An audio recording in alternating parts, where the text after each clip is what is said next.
Governo Central Hojim salau coordenação no difo sucesso batinan atus lima evangelização di Timor.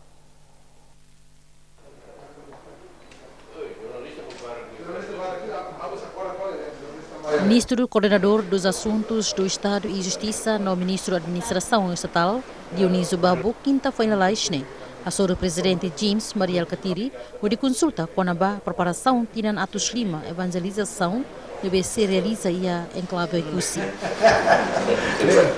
Comemoração tinan atus lima deve ser realizada de lorong no resinual fulan novembro se focaliza assunto histórico, cultural no intelectual. Esse aspecto histórico, segundo quando vai aspecto cultural e terceiro quando vai aspecto intelectual.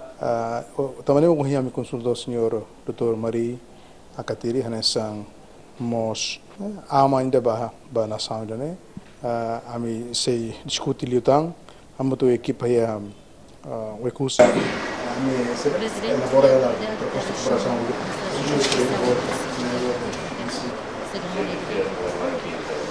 Direi 60 mil, se gasta mais depois da formação.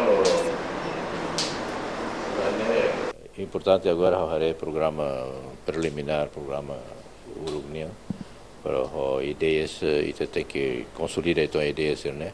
Para que o significado 500 anos né, povo outro que compreende, a geração fome compreende.